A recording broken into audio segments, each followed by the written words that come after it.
Yeah, my name is Stefan Lindinger. I'm from University of Gothenburg in Sweden, but I'm from Austria. こんにちは、こんばんは。ステファン・リンディンガーと言います。現在はスウェーデンのヨーテボリ大学で働いていますけれども、オーストリア出身です。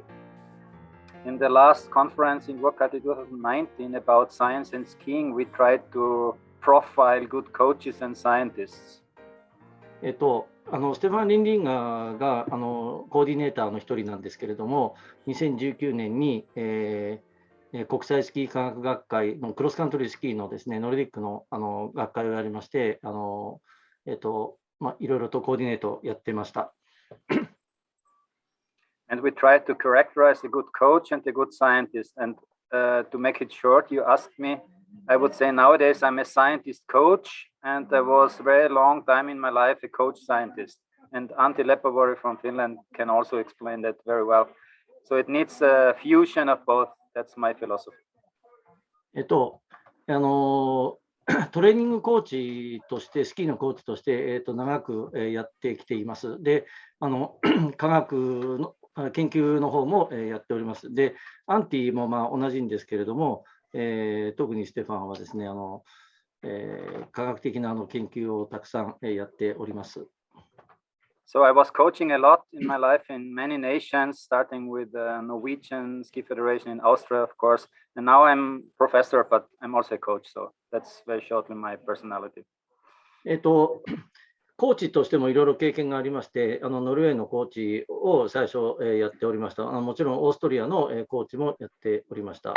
その他いくつかの国でのコーチングをやっています。Okay, so I will start then. Okay, thank you. Yeah, Yep. my topic. The screen is always yours. Yeah, sure. So, Sure. It's fine. So everybody knows that we are recording this, that everybody also agrees because people are talking maybe. So you should maybe ask that if that is okay. はい、いつでもとにかく質問をしてくださいということです。Okay. So the topic is free technique. So skating of top skiers, how to ski fast. 本日のトピックスですけど、フリーテクニックに関してのお話となります。どうやったら早く滑れるかということになります。So the structure of my talk will be as follows. So we have our topic today, about 70 minutes, something like this. Then there is some extra information on the PDF you will get from your federation to read for you. That's just some pages. We don't have time to go through, but you can read it yourself. And this is an outlook to another seminar in then December, probably, as we talked before, which is also belonging to technique training, but it's more about video, use of video, how to make a video, and to do video training and biofeedback training. OK、本日の、左上に書いていますけれど、本日の、アウトラインです。先ほどと変わらないですが、それとですね、さらに、本日70分ぐらいを予定しております。で、他に左下に示しているように、テクニックトレーニングに関して少し読んでもらえるような資料を準備しておりますけれども、これはちょっと時間なくて全部説明することはできないと思います。で、右側に矢印があってありますが、次、11月か12月かちょっとまた次のこのウェビナーでもう少しビデオ等を使ったトレーニングの方法とか、フィードバックの方法のようなものを少し紹介したいと思っています。And of course, I forgot to say the same what we do today for skating. Of course, we can repeat for classic techniques. That's anyway clear. The question is, we do that before or talk rather about video next time. So we will internally suggest and decide. クラシカルも同様に重要なんですけれど、今回はちょっとスケーティングということで、特にビデオを用いて皆さんにご説明したいと思います。Good. So, cross-country skiing, a complex sport, and I want to explain why this is complex, and it's a challenge for a coach, for you, and by the same reason, it's also beautiful and a lot of possibilities. Very unique endurance sport. クロスカントリースキーは皆さんご存知のように非常に複雑なスポーツです。で、さまざまなテクニックがあって、それをうまくどういうふうに用いるかということで、コーチの方にとっても、それから選手にとっても当然ですが、非常にチャレンジングなところですが、持久性スポーツとして非常に面白いスポーツだと思います。So why is it so? And we don't have to go into details here. It's only important to see the blue headlines of those numbers here, not the details. It's anyway clear. One reason why it's complex is because we have 15 different techniques, classical and skating, and we know those.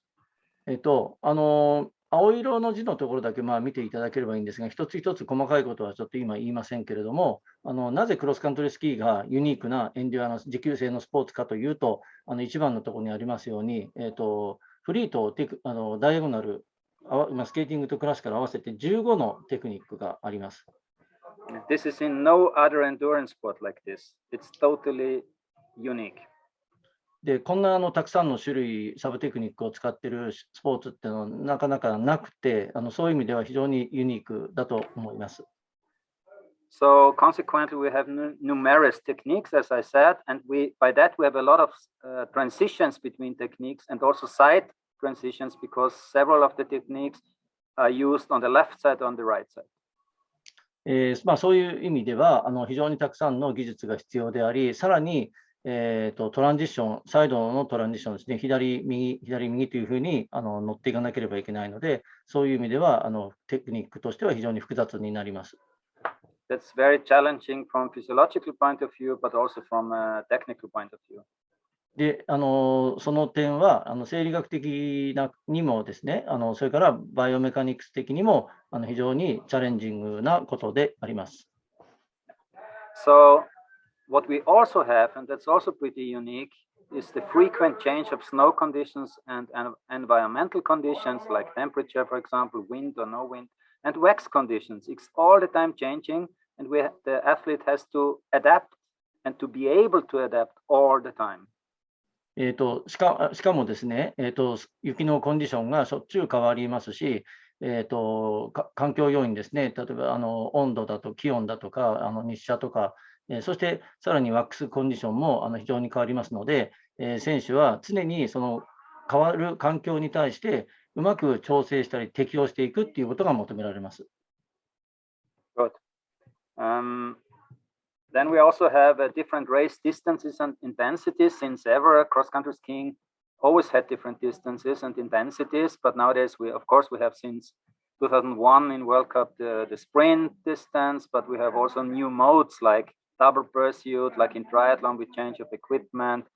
And still there is the question of specification because some athletes are specified on sprinting, some are very general and still can win a 50K, but also a sprint at the same time. So it's a big discussion and also a big challenge.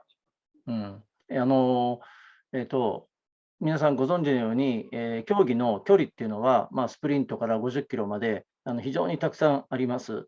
で、かつですね、15と15の、パシュートだとか同時にやる競技なんかもあって、選手はスプリントにのみ焦点を絞るのか、あるいは長距離ディスタンス系の種目に焦点を絞るのかっていうところは非常に議論の呼ぶところではあります。Yeah, and that includes different or various race modes, as you know. So it's a must start, a single start, it's a team sprint, it's a sprint, it's a lot of tactical aspects nowadays. しかもですね、スタートの方法もたくさんあって、シングルスタートであったり、マススタートであったり、あるいはパシュートあったり、ダブルパシュート、リレー、ツールドスキーというのも書いてありますけども、そういう、ものもありまして、作戦をどう立てていくかという側面も、その複雑にしている要因となっています。So I would say it's a complex sport. And if you compare to other sports, of course, running and cycling is also complex in itself if you go deep, but it's very special. ランニングとか自転車も当然複雑なスポーツではありますけれども、それに比べてやはりそうは言ってもクロスカントリースキーはさらに複雑性の高いスポーツというふうに、ステファンは考えているとのことです。So and consequently we could summarize it's a high biomechanic physiological variability and a challenge in this Olympic sport, and by that reason, and that's now about motor learning, then it's a motoric El Dorado. We have a lot of possibilities and synergies from technique to technique and from classic to skating. It's not separate. It's influencing each other. So it's a very complex learning situation. バイオメカニカル力学的にもですね、生態力学的にも、それから生理学的にも非常に多様性に富んでいます。で、いわゆる運動学習っていうのは、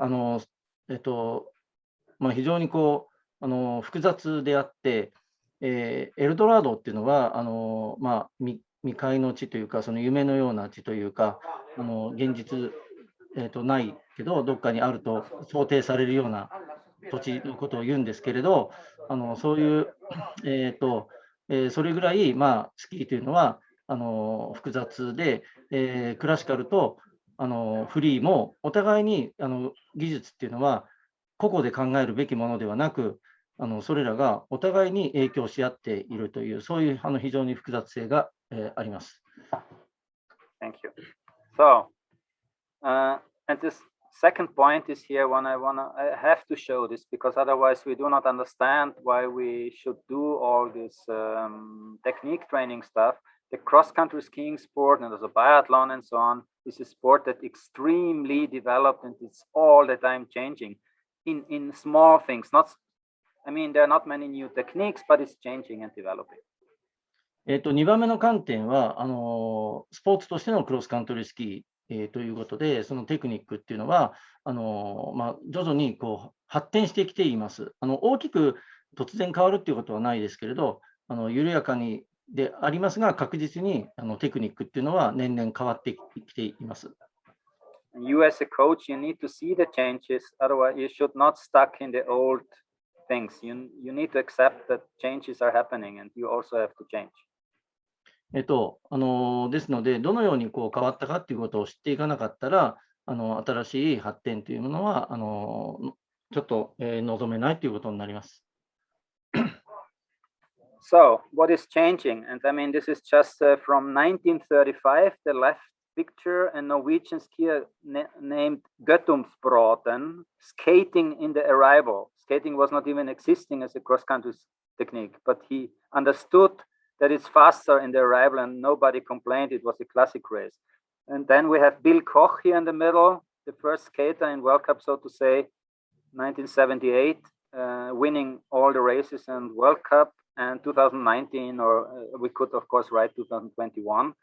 And in the upper slide, you see the development of skiing speeds overall. So the mean speed in numbers from 7.9 meters per second up to over 10 meters per second. Of course, it's a sprinting situation, but you just should see that skiing speeds are increasing by very many reasons. Stefan, I have a question. What is the age of the left side picture? Who is? And this is a Norwegian skier from Norway in the Olympics 1935. 1935. Okay. Yeah, this is Guttormsbråten is the name of the skier, and he was skating in the arrival, as you can see. Nobody used that except him. He won the gold medal. Okay. 1935年ノルウェーの選手の一番左は写真なんですけれど、この時すでにこの選手はオリンピックで金メダルを取ったんですが、スケーティングをやっていて、スケーティングが速いということをすでに知っていたと。でも彼以外どなたも、スケーティングをやる選手はいませんでした。で、有名なのはこの真ん中の写真ですが、ビル・コックです。私もスケーティングを始めたときに、この選手がスケーティングをやったっていうニュースを聞いて、それで初めてスケーティングっていうことの存在を知ったわけですけれど、非常に有名になりました。この人は初めてやったと思っていましたけど、1935年にすでにノルウェーであったわけですね。真ん中の写真はちなみにアメリカの選手です。で、2019年に、当たり前のように、現代やられてきていると。で、上の、グラフですけれど、横軸が年代で、2001年から2008年まで、そして、縦軸は平均速度、1秒間あたりのメートルになります。で、このように、女子は下のラインで、男子は上の実線、グレーの方が女子ですけれど、このように、年々、この数年間だけ見ても、滑走速度っていうのが上がってきています。Okay. This graph is a sprint. Of course, it's sprint skiing, but it's just a change from 2001 when there was the first World Cup race in sprint to 2008. Only 7 years did a change from 8 to 10 meters per second. Of course, that depends on many factors, but one is technique and material, of course. これは一番左が2001年で、一番右端でも2008年ですので、わずか7年しかありませんが、このように速度が上がってきていて、これはもちろんスプリントのスケーティングでの速度となりますけれども、用具なんかの進化もありますけれども、当然、テクニックが変わってきたということが大きい要因として考えられます。Now we are almost 15 years later, and you could assume that this is maybe not increasing linearly, but we are somewhere in 11, 12 meters per second in the top speeds in the sprint today, in skating. この、15年ぐらいの間に、スピード、レース速度のスピードっていうのは、直線的に上がってきたわけじゃなくて、曲線的に突然こうぐーっと上がるようになってきています。So what are the reasons for this? Just one example here, which is a kind of new skating technique, but some skiers are using that from intuition. They are not really informed about it, but they kind of use it. And my colleague Thomas Stöckl and me, we were inline skaters before, and you see here the so-called double push inline skating technique on the simulation. And we tried to do that on skis, and we were pretty successful with that. We trained several athletes. And we know that the top speed in flat and even up to 7-8% is higher than in others. これはダブルプッシュというスケーティングテクニックなんですけれども、ご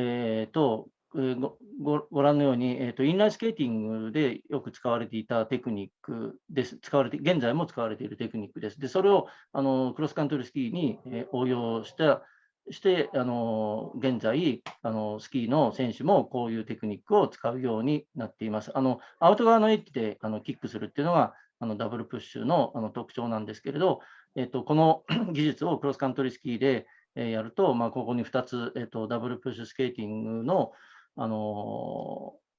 論文が出てますけど、2008年と9年ですね、彼たちがやった研究ですが、オーストリアのグループです。7、8% 速度が上がるということが確認されています。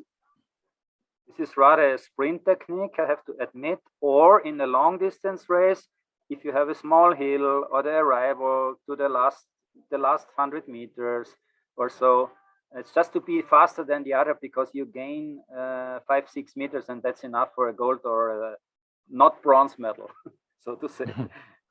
このテクニックはだけど、その長距離のレースでずっとこれをやるっていうのはなかなか厳しいものがありまして、そうではなく最後のスプリントとかそういったところで使えるテクニックです。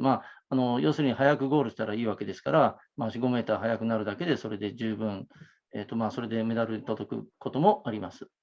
So you can read this in those publications if you want, and I show you 2 videos in comparison of inline and skiing.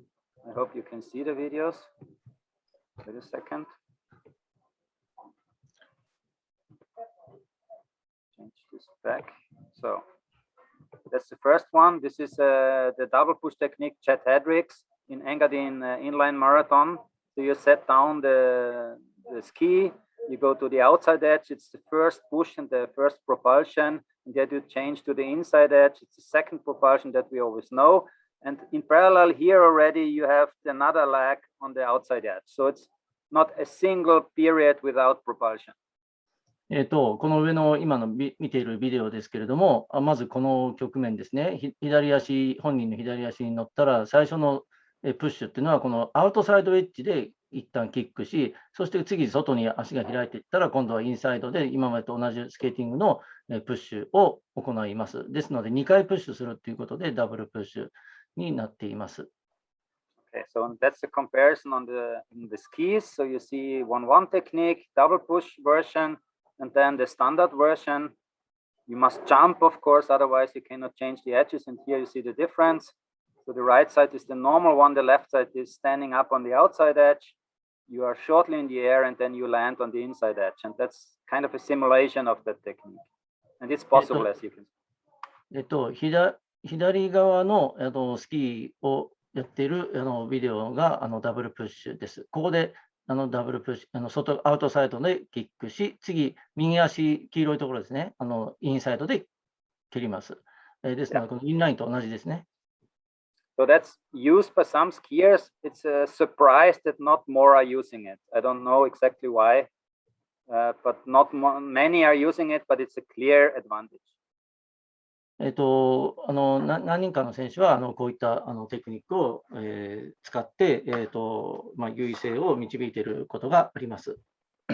Okay, so we have a pretty high complexity and movement variability in skiing, as I explained now. And you, as a coach, really would recommend and request from you that you don't believe in recipes, because recipes are not existing in training in that sense. We have guidelines how to train in endurance, in strength, in technique, and we know a lot of things, but we far don't know everything. And people like Antti Leppävuori, me, and you in itself, coaches with our interaction, try to develop that, but we cannot believe in recipes, and there's one solution for the problem.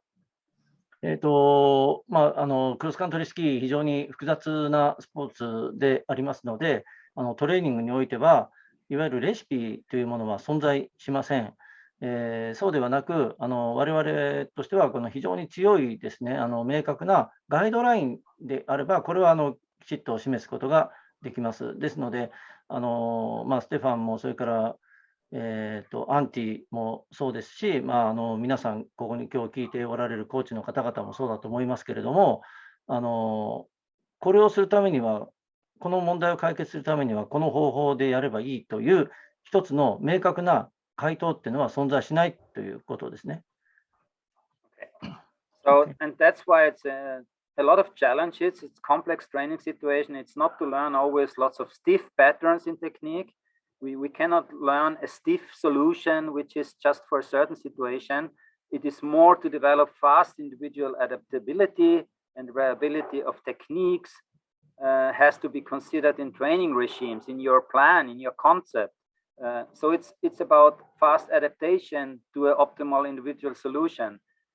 We are not allowed to stereotype a person into a stiff pattern that would not succeed, that succeeds only in one situation, and we have different ones. ですので、これは非常に高度で、新しいトレーニングに対しては、この複雑なトレーニングに対してはチャレンジということになって、いつも学ぶだけではなく、さまざまなパターンの中から自分で、適応していく、さまざまなパターンのトレーニングの中からできるだけ早く適応していくとか、あるいは、トレーニングの処方箋というか、プランというか、考え方、コンセプトというものは、多様性に富んでいるということをまず理解する必要があります。So, what are the performance factors in skiing? Just basically in different age groups, I want to look at that. Of course, performance factors, there are many screws to drill, meaning there are a lot of possibilities to improve performance, endurance, high altitude training, strength training, technique, equipment, tactics, whatever. There are a lot of screws to drill. And there are, of course, different ways to the podium, and that can be very individual. But if we talk about technique only, if we reduce it down to that, then we must talk about so-called efficiency and economy. Efficiency is the percent of energy input into the forward propulsion in a certain technique from the legs, poles, and so on. And economy is that if you have the same power output at, for example, lower oxygen consumption, so it can be that we all ski 20 kilometers per hour. but Masaki sensei is using less oxygen than Stefan sensei. ちょっといっぱい言われたから分かんなくなりましたけど、ですね、技術だけを、改善しようと思っても、それだけでは問題解決っていうのはできなくて、例えば、体幹が強いだとか、上半身の筋力が強いとか、そういう体力的な要素もテクニックと関係しています。ですので、筋力や持久力等を無視してテクニックだけを考えようとしても、それは本当の進歩にはなかなかつながってきません。で、これらは技術的なものとか体力的なものって複雑に絡み合っているということになります。で、テクニックを考えるときに、効率っていうのと経済性っていうエコノミーですね、これのこういうキーワードがあるわけですけど、効率っていうのは、足とか腕とか、いろいろ手足、体幹をいろいろ使いながら、要するにパワーを出していきます。そのパワーに対して、推進力がどれだけ、推進力を得るためにどれだけのエネルギーを使ったかっていうのが効率の考え方になります。それに対してエコノミーっていうのは、同じ出力なんだけど、有酸素的にも無酸素的にも同じ出力なんだけど、いかにエネルギーの少ない、酸素摂取量なんですけど、少ない酸素摂取量で、成し得るかと。例えば私とステファンが同じ、パワーアウトプットで、スキーをしていたとしても、例えば私の方が酸素摂取量が少なかったら私の方が経済性がいいと、こういうことになります。OK? And efficiency and economy are guided, as written in the headline here on the right side, by technical strength. That's not so much, the consequence is endurance and energy use, but your technique is influencing those two, and your strength level is influencing those two. And most importantly, a combination of technique and strength. テクニックそのものが効率とエコノミー、青い字で書いている効率と経済性に影響を与えることもありますし、筋力も効率と経済性に影響を与えています。それぞれ単独で。で、それだけでなく、テクニックと筋力のミックスしたものも、それら両方に影響を与えております。That's the key justification why we have to train technique and strength and combinations of both. ですので、我々はテクニックのみ鍛える場合と筋力のみ鍛える場合と、で、それだけでなく、テクニックと筋力の両方ミックスした状態での能力も鍛えないといけません。40 years ago, we all together would have said we train only endurance. It's an endurance sport. Nobody was thinking so much about technique and strength in cross country. That totally changed. 40年前はですね、要するに技術、じゃなくてクロスカントリースキーっていうのは持久力だけを考えていた時代がありましたけれども、現在は持久力だけでなく技術もそして筋力も、いろいろ考えなければいけないというふうに大きく変わってまいりました。So, technique is one mosaic stone of performance and success. Is the conclusion. ですので、スケーティングだけでなく、スキーのテクニックっていうのは、一つの、モザイクのかかった、モザイクってぐちゃぐちゃ、模様がもうぐちゃぐちゃっとしてますよね。そういう状態の石であると。ですので、複雑な要因が絡み合って一つの石を形成している、模様を形成している。要するにスキーのテクニックっていうのはそういう状態であるということです。If we look shortly about the age groups, very shortly, 3 age groups. We have adults on the left side, youth, age on the middle, and children on the right side.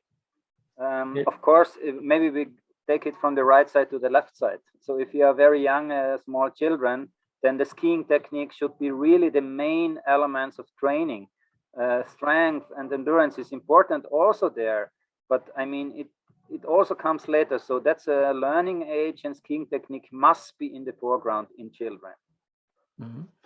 これはですね、スキーのパフォーマンス要因と、それから年齢ごとのトレーニングのいわゆる要因を示したもので、左側、一番左の紫が大人で、真ん中の緑色が若い世代、ジュニアで、子どもたちは一番右側となりますけれども、一番上にスケーティングテクニックとそれぞれの3分野、分割したところに書いていますが、この大きな字で書いてあればあるほど、重要性が高いというふうに、そういうふうに表示しています。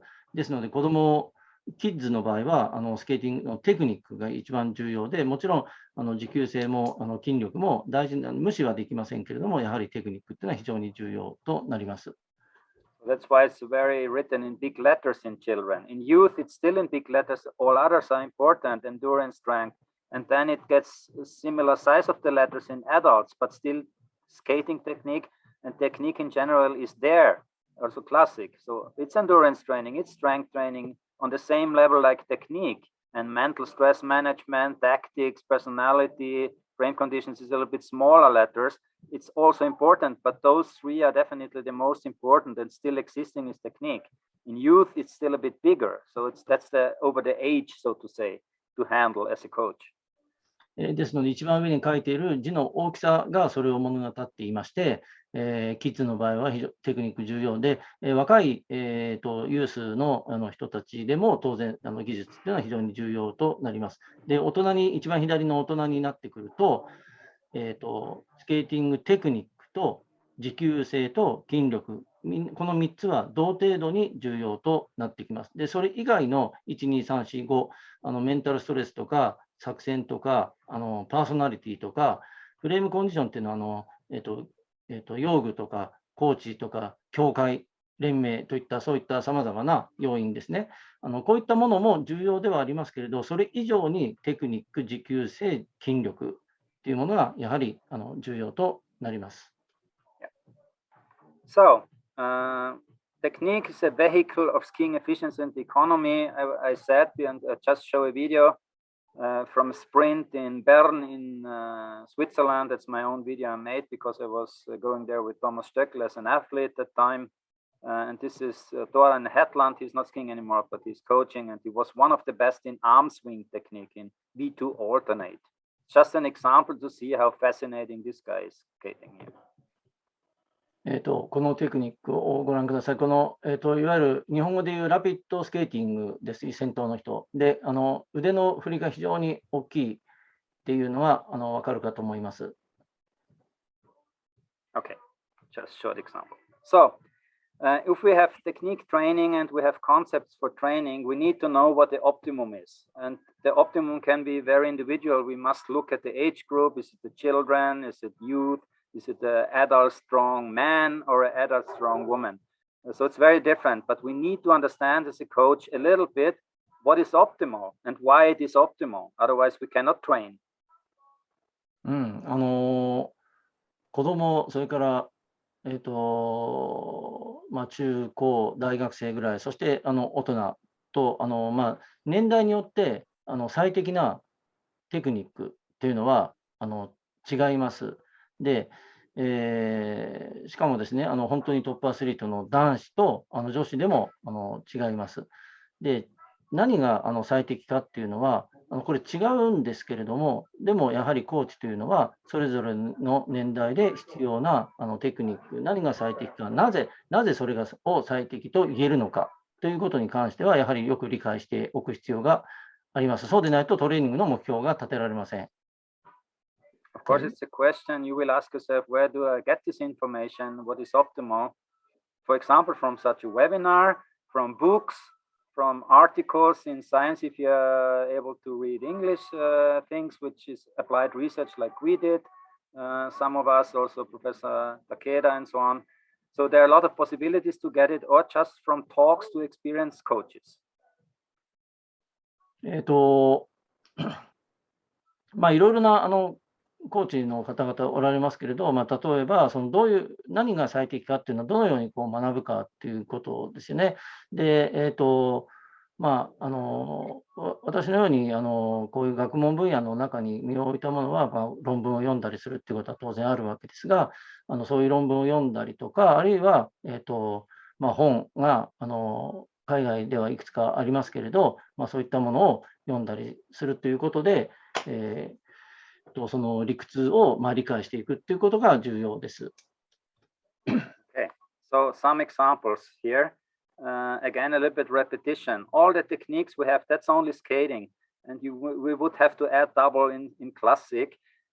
So technique training covers several aspects. Question which, and in the middle here, we see a lot of aspects. We said we have a lot of techniques, a lot of transitions, a lot of changes. We have elements in all the techniques that you see here on the video, pushing, swinging, glide, rhythm. So all those things we need to train. It's super complex. And yeah, somewhere we have to start. Somewhere we have to start, but that's what it is. That's the truth. これ、スケーティングのテクニックだけ1、2、3、4、5、6、7、8、ありますよね。ですので、クラシカルを含めると、さらにこの倍の数ということになって、すべてのトレーニング、技術を習得する必要があって、どうやって一個ずつ別々にですね、トレーニングしなければいけないと。でそのキックの仕方とか、足や腕のスイングの仕方、それから滑走、どのようにスキーに乗っていくか、あるいはリズムといったように、リズムが違うというテクニックによってですね、ですので、スーパーコンプレックスな複雑なスポーツであります。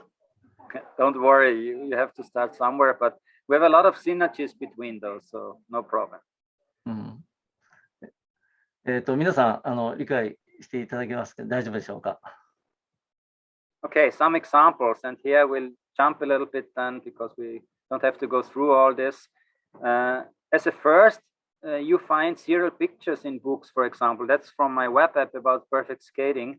And you will find key pictures and serial pictures of all the techniques with certain key positions that you have to judge in an athlete. If you make a video, you have to compare it with those pictures because that are the optimal pictures.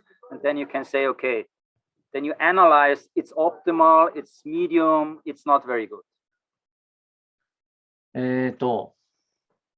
こういう書物がありまして、最適なテクニックのいわゆるキーポジションですよね。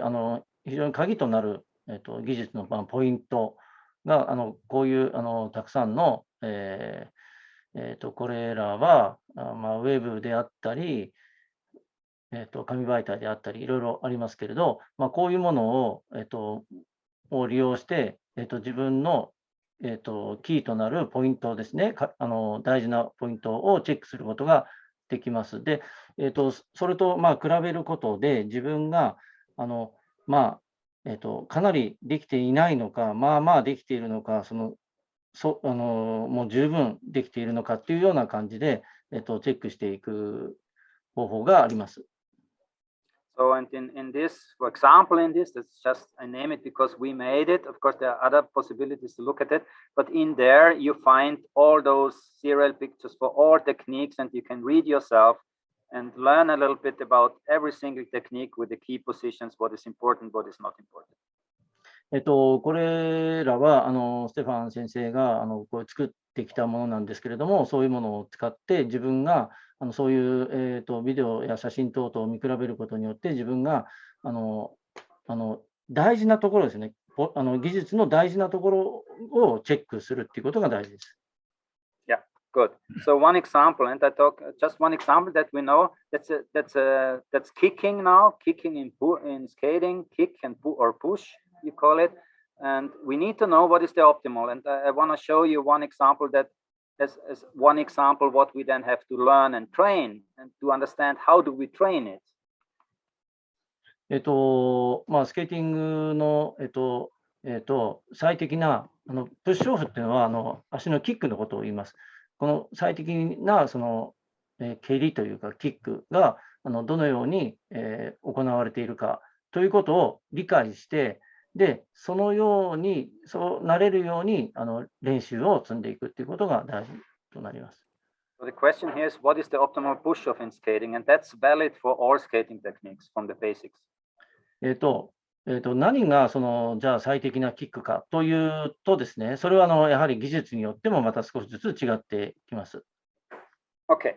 So this is kind of like a model, and you see these positions here. So you're at the end of the gliding phase, and from the side, the poles are ready to push. You're a little bit forward lean, depending on the speed. If it's very fast, more forward lean. If it's not so fast, less.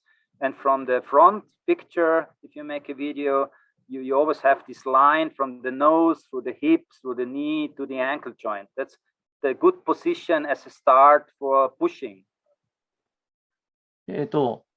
これは最初、スケーティングで、今、この写真の選手、黄色い写真の選手ね、一番、この右足に乗った状態で、次、左足に乗っていく、右足でキックしてっていう瞬間なんですけれど、写真の上の写真ですよね。ポールをつこうとする、直前の、ところです。で、状態を少しかぶせて、手は高い位置に、で、90度よりちょっとだけ斜めに向いた状態の、角度を作っています。で、下の写真は、この縦の赤い線がありますけれど、くるぶしの内側、膝、そして右の股関節、そして、右の鎖骨あたりですけれど、そこが直線になっているということが大事です。And I repeat maybe for the lowest picture on the left side down. So it's all about weight transfer. If you don't make a full weight transfer, in that case to the right leg, you will not have a good push-off and not have a good gliding. That's the prerequisite. You need to go with the center of mass over the right foot completely. Otherwise, you are in trouble. この右足に、一番下の写真です。右足に体重を乗せているところの瞬間ですけれど、この時に全体重を右足に乗せてしまうのではなくて、ただ体の重心はこのように右足の内側に完全に乗っていないといけない。乗り切っていないという状態は良くないし、ちゃんと乗っていないといけなくて、それがちゃんとバランスよく乗れないと、次の、プッシュオフが次の足に乗っていくということもできなくなります。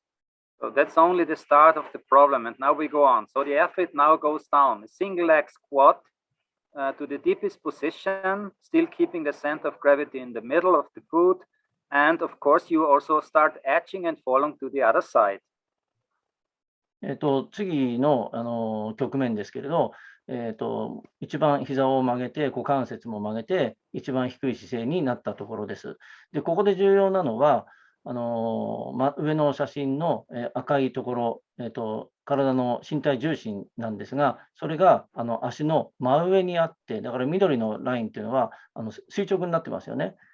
ですので、真上にあるという状態をキープしなければいけません。And very important are those two red arrows you see on the foot in this deepest position, because the optimum is if you as an athlete are fully distributed between heel and forefoot. That means that the center of gravity is in the middle position above the foot. If you look from the side, that's the point.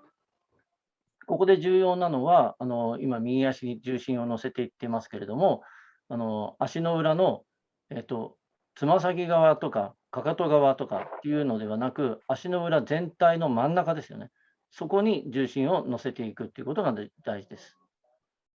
Then we have the first part of the leg extension, so to say that kind of push-off that we say this is now pushing, but the first part is also part of it, but this is now extension, so in the ankle joint, knee and hip extension. But still at the very beginning of this, you still keep a lot of pressure on the heel. And then, of course, somewhere it's releasing, the heel is lifting from the ground and the ski is leaving the ground. But all the time, as you can see, the resultant force, the blue arrow upwards, goes through the center of gravity positively, so in best case, and is kind of always in the middle.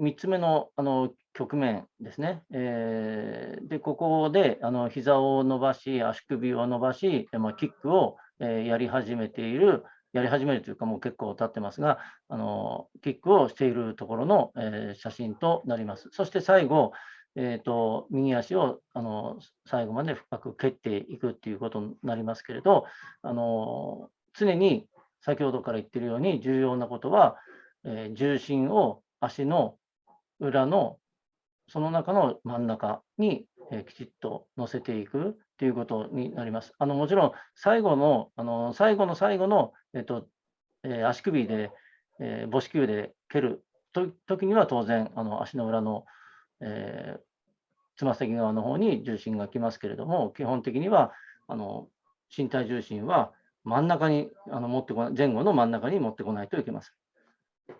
Okay. And this is an analysis from the best skiers in the world, and this was done with the Norwegian national team, for example.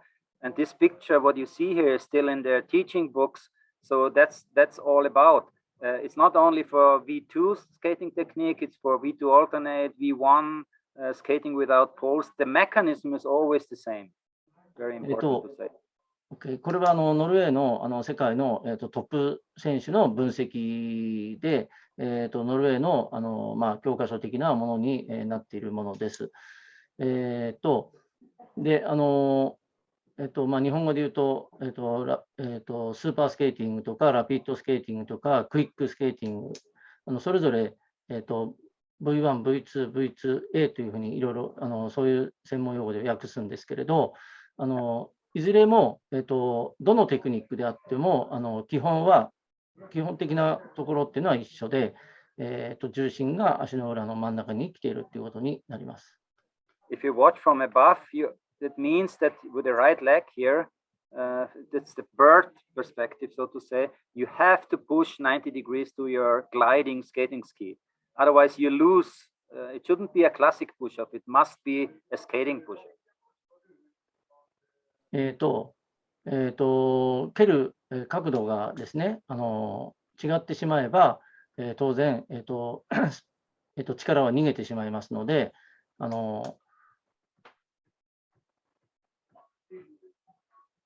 Okay. なんていうんですかね、ちょっと、please wait。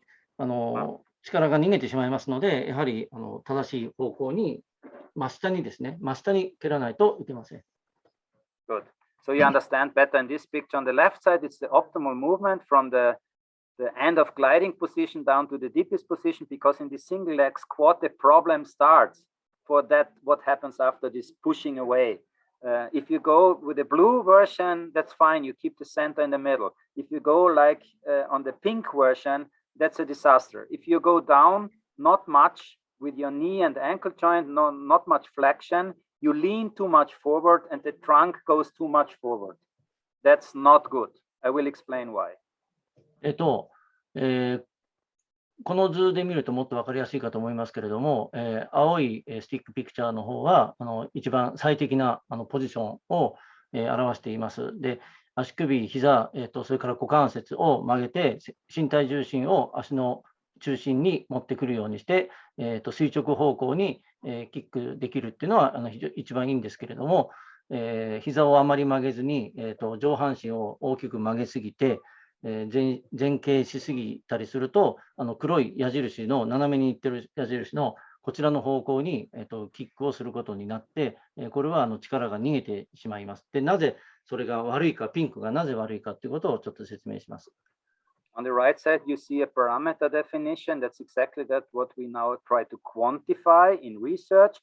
And I will very quickly, after a long story, but important story, to show you on a video how you can see that with your eyes on a video, if it's the left side blue or if it will be the pink side on the right side. I will explain later, but we need to understand why that happens like this. And this blue one here, dark blue parameter description, this is the angle of the resultant force to the ski, which should be around 90 degrees. And I will explain why. この右側に示した図ですけれど、これバイメカ的に相対足のですね、フットですね、足の、重心と身体重心の相対的なポジション関係、このアルファっていうのがありますが、こういうのは非常に重要な、テクニックと動作解析の、視点となっていまして、長い研究の成果として、こういう指数を使っていろいろと調べてきて、青いスティックピクチャーが良くてピンクがダメだというのがその理屈としてよく分かるようになってきます。非常に長い期間のいわゆる研究の賜物としてこういうものは分かってきています。We were able to quantify this by some measurements with video analysis and so on, 3D, doesn't matter now, that's not for coaches, that researchers will help you with that, but we analyzed exactly that. And what you see here on the graph is on the y-axis the ground reaction force with pressure insoles measured, and on the x-axis you have the time. So this is a full ground contact in skating, V2, as you see the pictures. And I go back one click. So it's the heel force, which is the red curve, and the forefoot force, which is the blue curve. これはですね、横軸が時間で、V2 だからスーパースケーティングです。スーパースケーティングの、1局面というか、ワンサイクルの力を示しています。で、横軸が時間、縦軸は、床反力という力です。要するに下方向にどれだけの力を加えたかっていうのが、グラフで表したもので、青いラインがいわゆる足の前側です。母子球側。赤いラインがかかと側ですね。というふうに示しています。So you will understand. So this first part, which is this is just a touchdown. So it's almost 0 force here at this position, and then you go down as we discussed already. And this is the flexion phase. It's from here to here is this development, and you see that the heel and the forefoot have almost the same force and the pressure. And then you go on. First part of pushing is almost the same, and then the heel is lifting. That's a perfect pattern. In other patterns, the red curve is down there. Everybody is on the toes. It's not equal. That's a bad pattern. This is a good pattern. この左側半分の薄くなったところは、もうこれから今ついたっていうところで、そこはちょっと、簡単に考えてもらえればいいですけれど、上の写真の2枚目ですね。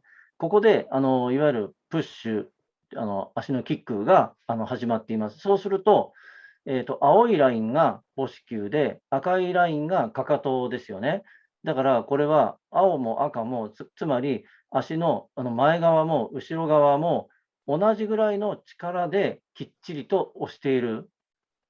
だからかかと体重とかつま先体重とかになっていない、足の裏全体できれいに押しているってことが分かりますよね。これプッシュしているときに、だから両方同じ、度合いで同じ量だけ力が上がっていきます。そして次に最後足首を伸ばしてキックしていくっていう局面になると、最初のところはかかと側もずっと一緒に伸びていきますけど、最後はかかとの力が一気に抜けて、つま先側だけでキックしていくというところにがよく分かると思いますが、これが理想的な力の入れ方となります。ところがですね、下手な人は、下手なって言ったら言い方が失礼かもしれないけど、そういう人は赤い、ラインが上がっていかないです。つまり、かかと側の力が増えていかない。常に足の前側、母子球側、つま先側でずっと蹴り続けているっていうパターンがよくあります。これはそういう力の入れ方っていうのはダメです。And you might ask, what is he talking about? Because who can measure that? And I tell you, in the next seminar, I will show you technology that you can use as a coach to show such a curve. こういうカーブをどうやって描くかというか、どうやってこういうふうなものを測定するかっていうのはまた次回説明したいと思います。Good. So, and just to prove that this is connected, this pressure distribution is connected to this parameter we defined before on the green curve and the right y-axis from 70 to 100 degrees. This is exactly showing the resultant force to the ski, the angle. And you see that it's always around 90 degrees. And that's proving that this position you will see in the video is connected to this pressure distribution between forefoot and heel. That's correlated. Okay. で、緑色のラインを今足しましたけれど、これをプッシュオフアングルといって、左上の、スティックピクチャーの図を見てください。で、緑色の、丸くなった矢印、アルファって書いてる、ここの角度のことを言っています。で、スティックピクチャーはちょっと前傾しすぎていますけど、写真をよく見ると、こんなに前傾していなくて、図の右側の軸がアングル、角度なんですけど、これ90度になってますよね。だから90度をずっとキープしているってことになるんです。スキーと重心との角度っていうのは90度。これ写真をよく見てもらうと、非常に綺麗な90度になっているってことがわかるかと思います。だからこのように90度をキープしている、つまり前傾も後傾もしていないということなんだけど、これがすごく重要となります。Okay, so, and that you believe me, and this is now a video analysis that you can use as a coach. And the white skier is exactly doing this nice skating pattern with the push-off, and the black skier is also world-class, has been a world-class biathlete, even pretty successful, but not a good push-off technique. And this is in real time, and below then is with some Kinovea pictures that you can see head-to-head. Left side is optimal of push-off, right side with a black skier is not good. And this you can see as a coach, what science tells you here. So that's the real time. I show it again. You just watch the left ski or the right ski, and you see certain things here that will explain now. OK, please wait. 左上のビデオの左側の写真は、ビデオは非常に最適なキック、上手なキックをやってる人のビデオで、右側の黒い人は、バイアスロンの、この人も世界のトップクラスですけれども、決して上手とは言えないテクニックです。Here below you see now slow motion, and you see some aspects, and that's exactly what you as a coach, you know now the background, and that's what you're doing every day. You analyze exactly that aspect and try to explain to the athlete, hey, there's something not optimal. And that's exactly those mechanisms behind as you should work. You should know it, and then you work with the video. The left one we watch, first the left one only. So this guy, これ、スローモーションですけど、コーチはこれがなぜこの左右のテクニックがどっちが良くてどっちが悪いかっていう、なぜかっていうこともよく知らないといけません。とりあえずですね、左側だけを着目して、まずゆっくり見てください。So the left one. We see here. Yes.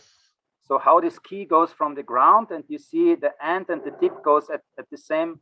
Sorry, I must stop. Goes exactly at the same time, and here we have a kind of pendulum. First the heel, so the end of this key goes, and here it's still in the snow, and this goes at the same time. That's the first parameter you look at. まず1つ目のチェックポイントとしては、左側の人、スキーを左足のスキーを上げたときに、スキーのトップとテールが同じような高さで雪と平行に上がっていますけれど、右側の人はトップが今ついている状態ですよね。まずここがきれいになるかどうかというところが一つのチェックポイントです。Yeah. So the next checkpoint is then, because this wrong push-off has a consequence on the right side, because you will see an outward rotation on the black one, which is very bad for your balancing on the right foot, on the right leg, and the white skier has a very fast closing of the legs to each other, a very fast weight transfer. 右側の人は右足に乗っているときにバランスが非常に悪いっていうのと、スキーの向いてる方向と上体の向いてる方向が全く違ってクロスしちゃっております。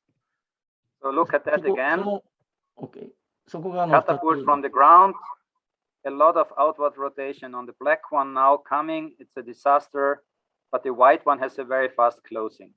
And a good weight transfer. The black one has not a good weight transfer. And a lot of rotation in the body. それで、右側の人のように、左足を、キックした後、素早く左足を右足に近づけてきています。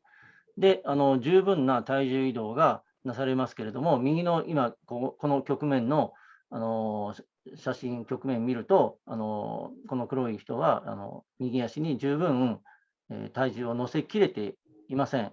そしてウェイトシフトがだからうまくできていません。So that was one example. That's just to talk about push-off, what is the perfect push-off, to know what is optimal. And now we go in examples how to train that. The same would be with arm swing here. I mean, that's just another example. We know in this without pulse, the arm swing is important. And it's also in this left technique, very important. And you see here, I don't go into those details now. You see here just a picture. This is a World Cup biathlete, but very bad timing of the arms towards the hip. And this is the same position in Thomas Alsgaard, who is still, it's an old skier, but it's still one of the best examples to show this. Also, Björndalen was fantastic in biathlon. They have other timing. They have the same leg position, but her hands are already passing the hip. He has the same leg position, but the hands are still back like the wings spread out.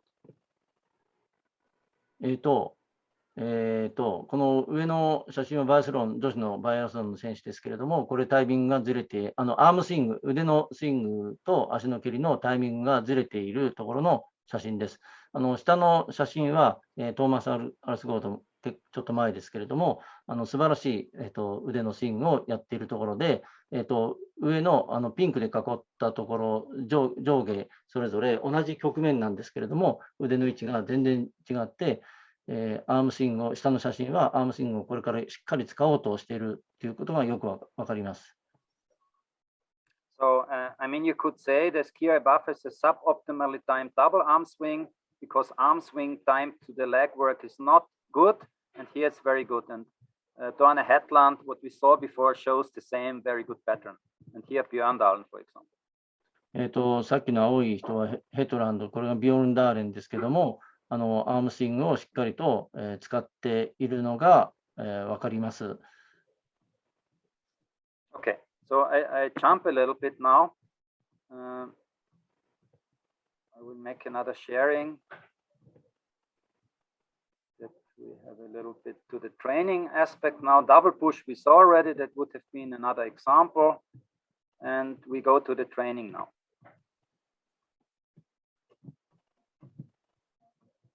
And some examples to show for today, and we will continue then next time. Okay. Let's see if I have the right presentation. This is the Japanese version. No, so it's still okay. Masaki, is it the correct one? Yes, okay. So let's go into this, how to train now and how the training process works. 次、トレーニングの話をしたいと思います。Okay. Of course, it's always important to talk about, are we working with beginners? Are we in the medium level, or are we in the top elite level in the sports excellence, where it's more to optimize or fine tune or relearn different bad movements to a good movement, so to say. 初心者、それから、中級レベルの人、そしてエリートスポーツというか、非常に優れた選手、1、2、3、それぞれのレベルに応じて、技術トレーニングをどういうふうにしていくかということになるんですけど、優れた選手であっても、もう一回技術、テクニック、要点を学び直すということが重要で、技術を最適化したり、さらに良いものにもうちょっとチューニングしていくっていう、ことが大事です。Good. So, but we talk more about elite and let's say junior elite up to elite, and that's why we for now we take out the other levels and go straight forward to that one. But basically, we can say that we have a macroscopic and microscopic level in technique training. So first you look at the rough things. I wouldn't say the easier things, but you look at the rough behavior on the ski track, and we try to influence that as a first. And later we go into details like push-off, like arm swing, and so on.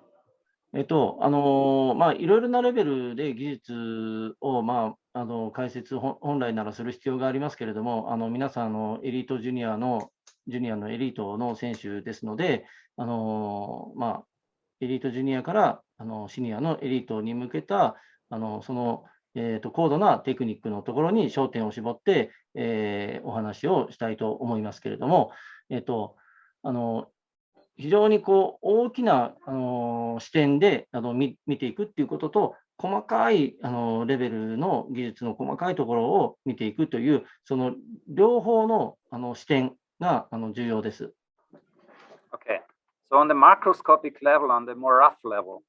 So, of course, there are different things, skill of highly variable technique choice. So it's on which track and which speed which technique are you choosing? That's one example that you have to look, it's correct. I mean, if you would use in the flat part V1 skating, that's not correct. まずはマクロな視点から非常に大きな視点からという話になりますけれども、例えばそのスキーのコースが非常に安定しているような時ですよね。に対してさまざまなテクニックを使っていくということになりますけれども、例えば平坦のところでクイックスケーティングをするっていうのは当然ありえなくて、スーパースケーティングをやりますけれども、そういう、まず基本的なところっていうものを抑えていく必要があります。The second aspect is that you have to be able, and you watch that roughly, to be able to adapt to changing snow, ski, and wax conditions. And I talk, for example, about this typical play with the cycle frequency and the cycle length. So you need to be able as an athlete, or your athletes need to do that, to adapt to different snow, ski, and wax conditions, because it has consequences to frequency and cycle length if those things change. さらにもう少し細かいところでいくと、雪のコンディションやスキーの状態、それからワックスのコンディションによって、同じテクニックであっても、実際にはいわゆるピッチとか一歩あたりに乗る距離とかそういったものがそれぞれ異なってきますので、うまくそれに対して柔軟に対応していく能力が求められます。And if you go through with your athletes the tracks, let's say you have a World Cup race and you look at the track, the curves, the uphills, the downhills, and then you can make a rough analysis in the training already from how they solve a curve. And on the left side, you see a skier which is very good making this right curve, on the right side, not so good. And you see exactly it's the same distance, losing the time, and the same in the uphill section here. Just watch it. ちょっと見ましょう。左側が良い選手で、右側があまり良くない選手です。So the right curve, the left one is good, the right one is not so good, much slower. 同じ場所ですけどね、テクニックが違って、右側の選手はタイムをロスしていってます。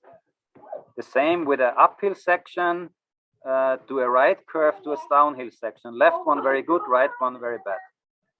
で、下の2つのビデオも同じ局面なんですけど、左側が上手な人で、右側があまりうまくない人。I don't go into details. I just want to say this is a macroscopic view. You look at the curves, you look at the uphill, downhill transitions, and you try to optimize this as a first.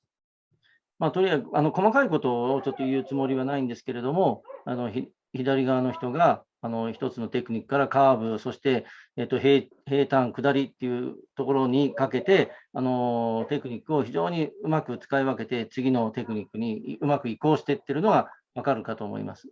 Only by improving this, Masaki Sensei, we gained in 3 kilometers about 15 seconds. これでこういうのどういうふうに行われているかっていうのをちょっと私とかステファン一緒に共同研究を数年前やりました。So, and this is now more the micro level. So let's say that example what we had, push-off, for example, that we discussed very in detail, or arm swing. Of course, there you also train. That's what you normally understand under exercising some details, improving them, and so on. That's the second level. 次に腕のスイングとか足のスイングですね。こういったものを、上手に活用していくときのトレーニングするための、方法で、もう少し細かくちょっと見ていきたいと思います。And here, for example, you have the element of push-off in skating. That's what we discussed very much in detail, or the swing. And if you know about it as a coach, what is optimal, then you can train. And now I show some examples of exercises. で、プッシュオフが、プッシュオフっていう足のキックするっていう、ここがすごく重要なんですけど、そこはたくさん議論必要ですけど、他に足のスイングですね。これもちょっとすごく重要で、これも一つ例を示しながら見たいと思います。Okay, I changed the sharing because I need the website.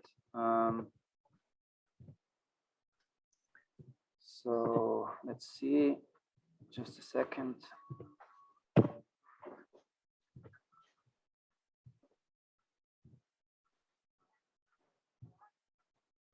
Should work from the PowerPoint. Just a second, please. So let's try like this. And Masaki, you tell me if you see the links. Should be links. No, you don't see. Sorry, I must start this from other way. I think it's there. 今あるウェブサイトをちょっと開こうと思ってるんですけど。So here we are. Should work now. ちょっとリンクがですね。So the web app, can you see the website, Masaki? Yes. Now we can see. So I show one example now. The orange part here is exercising. So you go to the exercises. What we need in the exercises is variability, ladies and gentlemen. It's I know it's not so easy to understand, but you cannot do all the time the coordinated exercises. And the second part, which is important, is that it has the right difficulty. If it's too easy, it does not help anything. If it's too difficult, it does not help anything. So it must be something in between. ですね、いくつかの、トレーニングの方法論をちょっと紹介したいと思いますけれども、非常に複雑なテクニックではありますけれども、一つずつ分解して勉強していく必要があって、簡単にはいかないですけど、かといってあまり複雑なものを求めすぎ簡単なものを求めようとしてもそうはいかない。それから複雑なものを求めようとしてもそれでうまくいかないので、なんていうんでしょうか、中庸をいくというか、トライアル&エラーでやっていくしかありません。Okay, so I go to B2 alternate skate as one example, Masaki. So arm swing technique is one example. And you see on the left side the different aspects, bowling of this technique, the push-off, the glide, and the rhythm and complex forms. Okay. So that are the details. Okay. ラピッドスケーティングのアームスイングを中心に見ていきたいと思いますけれども、その中で4つの局面があって、ボールの使い方、それから足のキック、それからスキーにどのように乗るか、そしてリズム、この4つの観点で勉強することが大事です。So we go now into, let's say rhythm and complex forms. Rhythm is also an important aspect. And here you see different exercises, very easy ones, which is light yellow. And the darker the color gets, the more difficult. Black is super difficult. So you need to choose the right difficulty. In that way, it's a rhythm exercise. It's a part aspect, it's a rhythm exercise. Oh, very nice. いや、これはね、ラピッドスケーティングのリズムを学ぶための、ここのページなんですけど、そのために、合計12個の、ポイントトレーニング方法があります。で、数字が、上に上がるほどそのトレーニングが難しくなるんですけど、全部で12個ですね、色分けしてありますが、それは難易度を示しています。下に行くほど、濃い色ほど難しいトレーニングとなります。And now I show 3 examples, and you can then go through on your own. I take number 4, which has a certain name. It's called change tracks in tandem asynchronous. That are 2 people, they move asynchronous but at the same rhythm. And this is the example of the exercise. That's kind of creating a better rhythm. So it's a change of track with arm swing elements, and that's a pre-exercise, so to say, a pretty simple one. It's light red, it's not difficult. Show it again, very simple. And here have the exercise description, the name, description, and some variation possibilities of the same exercise. これはトラックっていうのはこの、カッターですけど、それを変えながら行うトレーニングで、2人で行いながら、なるべくシンクロナイズするように、これできていない人にとっては、この上手なリズムを学ぶためのいい方法です。で、これに対して、この今ビデオでありますけど、それに対してあとさらにいろいろなバリエーションがあります。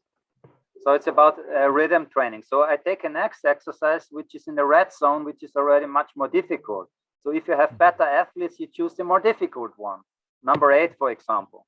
It's called direct switch every second cycle. A synchronous exercise, one skier after the other, very important, that aspect. Especially the back skier has to adapt. So it's direct switch of the side. So you can ski right or left. Every second cycle. Look at it first. これはね、このナンバー8の難しいトレーニングになりますけど、特に後ろの人が前の人にくっつきながら、同じリズムで、滑れるように練習して適応していく能力を身につけていくっていう、そういうものです。That's already a pretty difficult one. And now I go to a top elite, and also Björn Dahlen could not make it, I can tell you, to a very difficult one. Number 11 here, Super 3 direct switch. This is all the time switching the side with a double push on the gliding phase. It's very, very difficult. これ非常に難しいんですが、ビョルン・ダーレンはうまくできなかったっていう。So it's one rhythm in between, then a side change and a double push on one side. Super complex. 1回、2回、3回やったら、こうやってダブルプッシュ、ダブルポールを中に入れる。次入れます。ここでもう1回ダブルポール入れます。っていう、トレーニングです。Last exercise, and then we go back to the slides for one slide, and then we are finished. This is Super 2 direct switch in tandem. So side switch, super means 2 pushes on one gliding phase, and all the time switching the side, and synchronous. で、先ほどのやつを今度2人でやって、後ろの人は前と同じリズムでこれをやらなければいけません。Okay, so I mean, these are now 3 examples. This is V to alternate rhythm. I could also train now bowling or arm swing or push off, as we discussed in the biomechanics, or glide. Or you choose another technique. You go to V2 skate and go for the same push off training, gliding training, bowling training. V2 skate, bowling, push off rhythm, etc., etc. That's what you just choose yourself for the training. And I switch back to the PowerPoint very shortly, because you might ask yourself, can you see the PowerPoint, Masaki? Yes. Good. So you would ask yourself, do I always need a separate training session for this, half an hour, 40 minutes on all those single aspects, or can I include this in the endurance training? Yes, you can. You can put this to your endurance round, and you build some zones, and every skier has his or her weak points, and you give certain exercises for 200-300 meters in zone 1. Then you ski again normally in between. Then you have zone 2, you ski normally, you have zone 3, and you make on 3 different technique exercises. That's part of the endurance training. You do not need extra time. You include those exercises you find for the weak points of your skiers on a certain technique and a certain sub aspect like bowling, swing, pushing, whatever, and you include it in your endurance training. That's how it goes in practice. この一周ぐるっと回る時計と反対回りに回っていきますけれども、そこでゾーンを決めておいて、それぞれの場所でいろいろなトレーニング技術練習を入れていきます。で、それをずっと繰り返しますので、さまざまな技術を入れながらの持久性トレーニングになります。Okay, so that's the solution for endurance training, not to use extra time. Of course, you can do it separately. But that's a basic approach now, and for next time we can go deeper also in classic and maybe also in video training what we discussed, but we can go in any direction what you need. I think that's important, and if there are now, it's 1 hour 15 now, if we have some discussion and question. Before we do that, I just want to tell, there's this conference, Masaki, you can say maybe December 2022 for all of you, maybe you are interested to go. We'll be in Austria, just as a side information. And next time I want to, there's some material to read for you for next time. You get PDF, it's not for now. And next time we should talk about maybe that topic. That was a suggestion to all of you, but we can still discuss that if you rather prefer to be in more the same way like today for classic, or if we should go into video technology or similar things. And I'm ready for questions if there are some. And thank you for your attention for now. Okay, thank you very much. 一応これで本日終わりますけど、今から質問を受け付けたいと思います。で、ですね、来年の12月ですけれど、オーストリアで私、いつも言ってるんですが、国際スキー科学学会っていうのがありますので、コロナの状況がどうなっているか分かりませんが、現在予定をしておりますので、もし皆さん興味ある方は来てくださいということで、ちょっと宣伝もあります。では今から次回はさまざまなまだトレーニングの方法をビデオを用いて解説したいと思いますが、本日のところは一応これで内容紹介ということに、終わりたいと思いますが、はい、ご質問ありましたらぜひお願いします。